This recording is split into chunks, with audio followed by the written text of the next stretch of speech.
Welcome to our first episode of the Bean Talks, where we sit down with local artist and entrepreneur Ziya the Artist.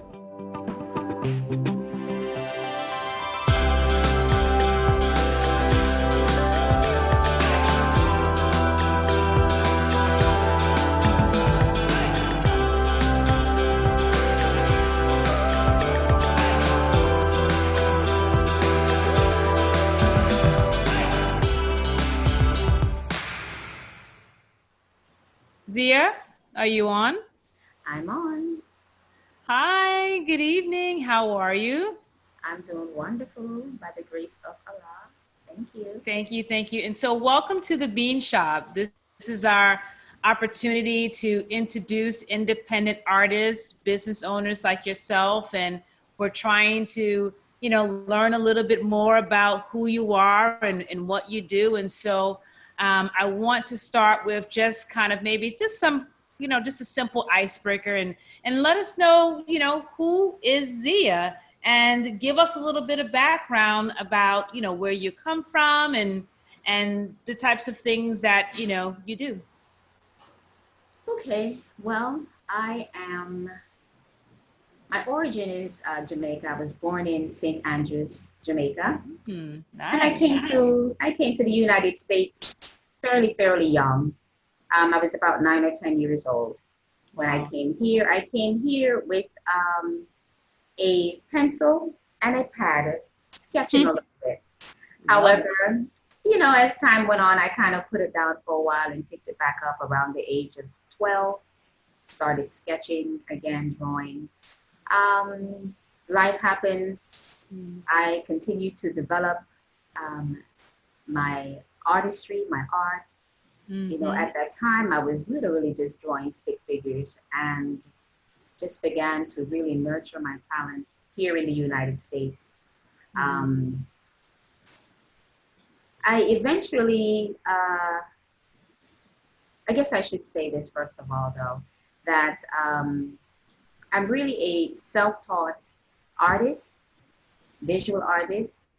Um, and I extract, I would say, um, my works of art from the reservoir of the world around me, which is the greatest inspiration I could find and I can find, which is creation, humanity, nature, and even knowledge.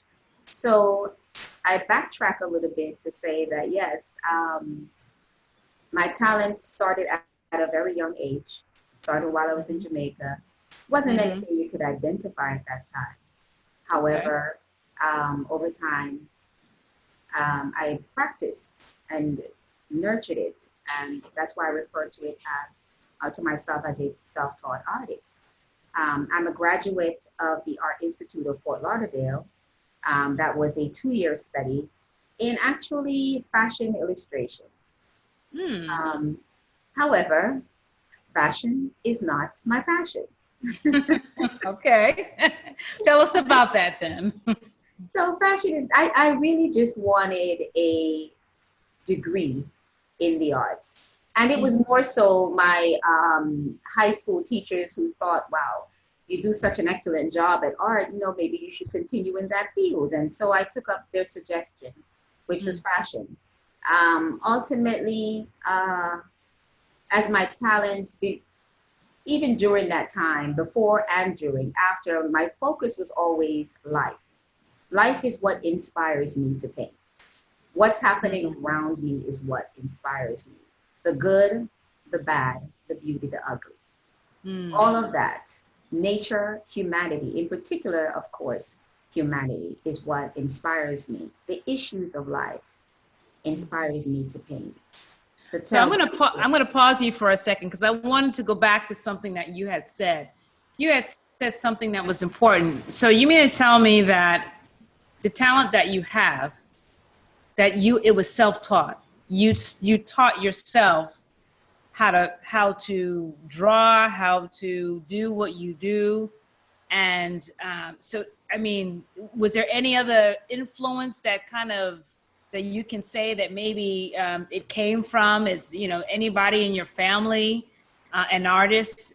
Maybe it just runs in the genes, or I'm just curious because when you said self-taught, I thought, wow, that's amazing. So any kind of relation there?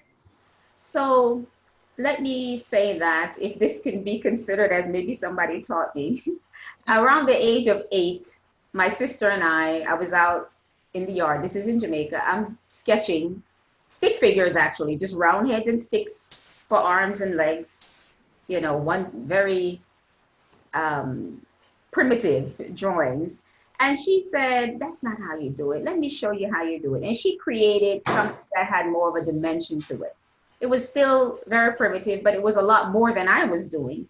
And from that moment on, I started practicing how to draw the human figure, how to look at it and how to draw it, because now I saw something more that developed from my stick figure into this form. It was, again, like I said, very primitive, very amateur, but it was inspiring to me, not knowingly at that time. Right. So I eventually learned over the years as I got much, much older in life that my uncle is a very good artist. He sketches and draws, of course. I say sketch, but I really mean draw. Very detailed, realistic imagery, as well as he sculpts, right? He's a sculptor. My father also said that he dibbled and dabbled in the arts, but he was discouraged at a young age to not pursue that. So that's kind of, there's some background there, yes, of family members who are actual artists. Awesome, awesome. So now kind of moving into what you started to start talking about is kind of taking nature. You take nature, you take things that are around you with your talent and you develop art. Yeah. Talk to me a little bit about that, about what you've been able to create and actually be able to from that talent create an actual business, a product, just observing and learning and replicating things that are around you in the community. So let me start by saying, or answer that question by saying, a very wise man once said, very brilliant, beautiful, wise man once said, when God gives you a gift, you must accept it. So the gift that I received was the gift to see the world around me in a very unique way, I would say, in such a way that it influences me, it inspires me, it makes me, it enlivens me.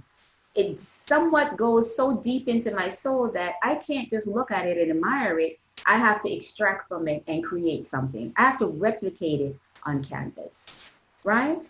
So if I acknowledge and realize that I was given this gift and it was developed not just by me, but by my creator, I know that that's the process that happened because it evolved from a primitive, like I said, stick figure drawing into an absolute ability to capture an individual or an aspect of life and nature, almost photographic. That's not just my doing. That has to be an influence. So ultimately, I take what I was given as a gift and I embrace it and I admire it and I want to share it with others. I want others to experience what I experienced just from a little tiny snippet of nature or aspect of life. So I utilize it in a way that it will not only inspire and beautify and uplift, but I utilize the talent in a way that it will provide for me, my family, ultimately my community. Wow. So in that way, I develop it in utilizing it in, of course, selling my canvas paintings, as well as creating greeting cards from the images that I create. Also to put them into something as everyday as your coffee mug, a piece of art being on the cup, you're sipping on every morning, a calendar, a t-shirt. All of these things are where my art goes. Wonderful, wonderful. So that's an amazing journey that you've had, being going from stick figures in Jamaica, coming into the U.S.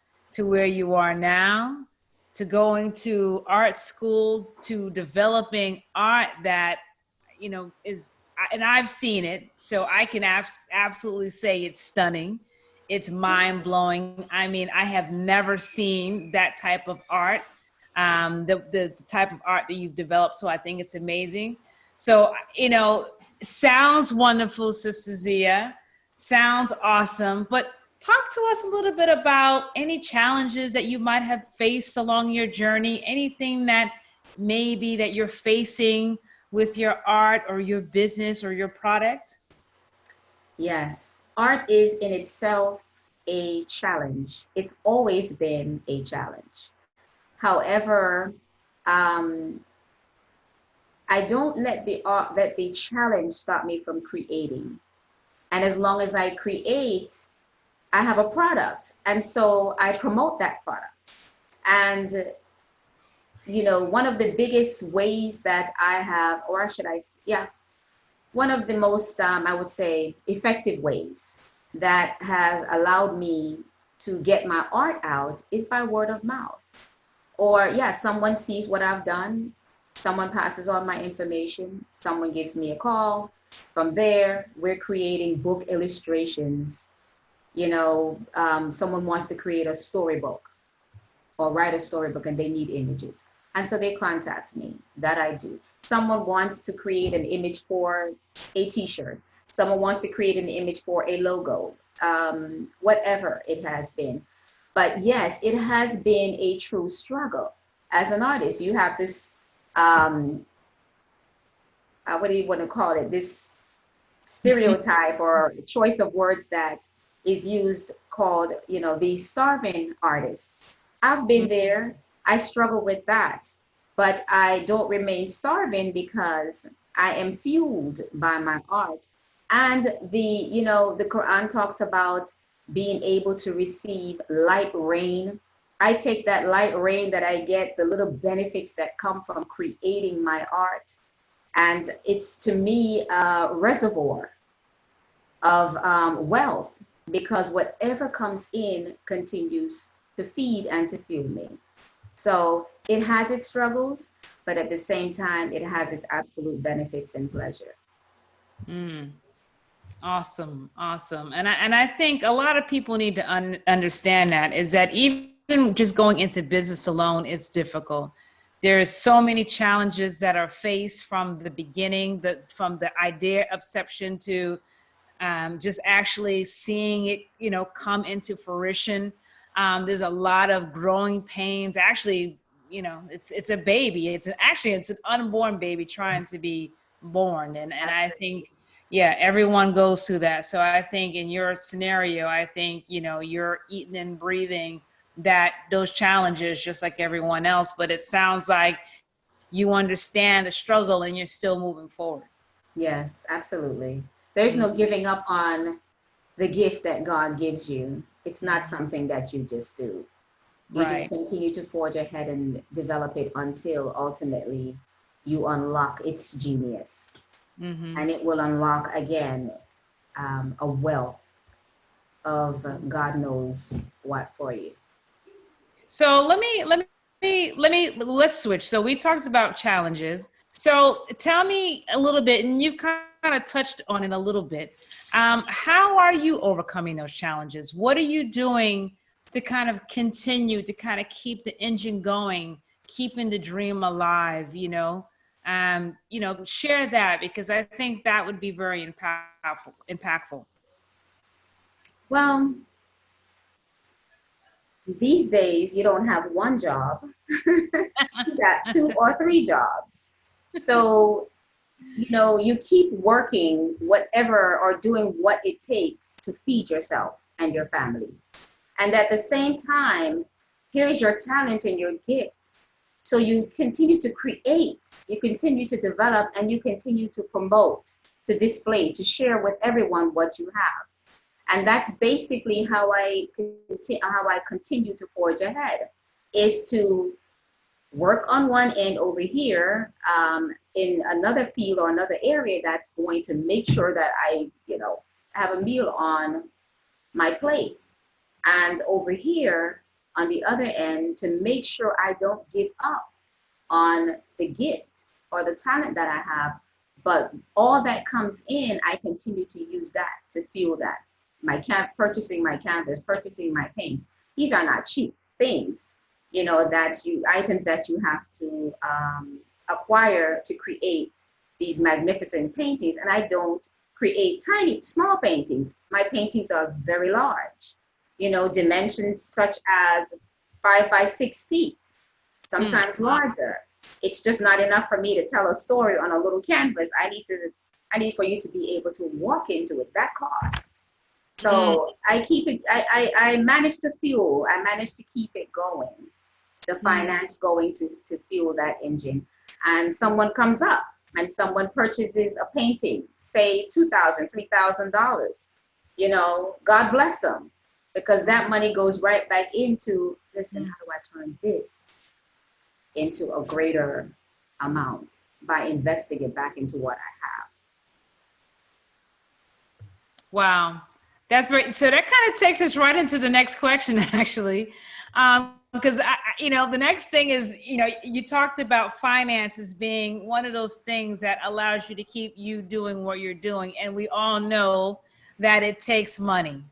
If you don't have the money, it just becomes extremely difficult to keep the dream alive. And so if someone wanted to help support or invest in your business, how do they go about doing that? How can they help Ziya the artist? Well, that would be absolutely wonderful. And they are invited to help and invest in me and my business and my work, because I think it's very important. So you can reach me by, number one, email. Once someone contacts me by email, I become more acquainted with the individual, and I can send out my phone number, and we can speak. Also, social media. I'm on Facebook. You can find me on facebook.com, Ziya Life Art. You can find me on Instagram. I'm on instagram.com/ Gods and Men 19. And I think that's basically the social media handles that I'm actually maintaining right now. My website is ziyalifeart.com, and it is under construction, but you should be able to go on and pull up the work of art that is there. Mm-hmm. Awesome.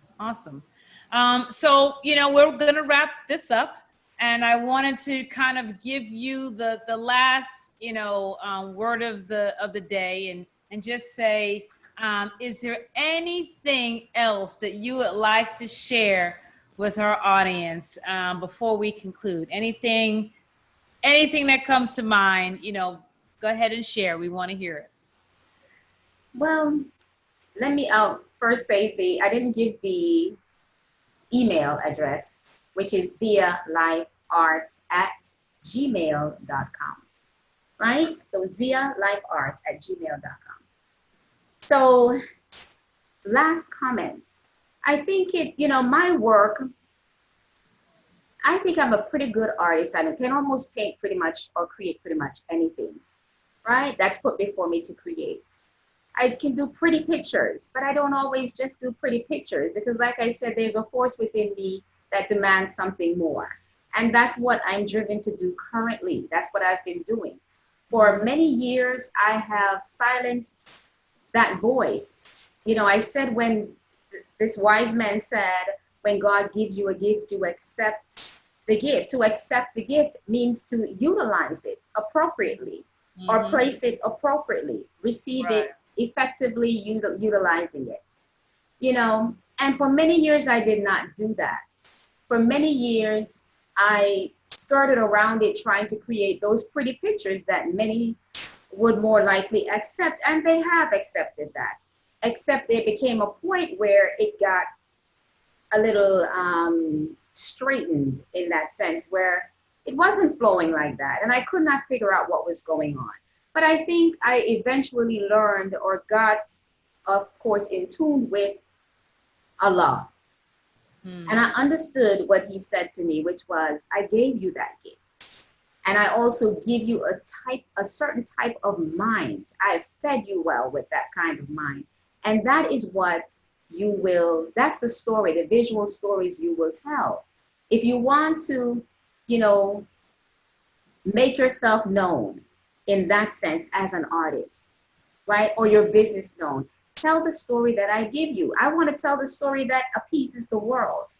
And that story has not gone over to the world. But this story is specific and unique, which is the story of a people's history. And it's not easy to tell that story. It's easy for me now to tell the story, but it's not easy for many to receive that story. However, it's unique. And if you want to talk about creating art that changes the world or leaves a mark, that's a story that's going to leave a mark long after I'm gone. Whether I paint it or not, somebody will. So why not me paint it? But there's a lot of history to tell, a lot of past, present, and future that Allah has cultivated in me and in us as a people, especially the people, the members of the Nation of Islam. There's a story that is written in us that has to be told in very unique and beautiful, straightforward, truthful ways. No abstract depictions, all realism.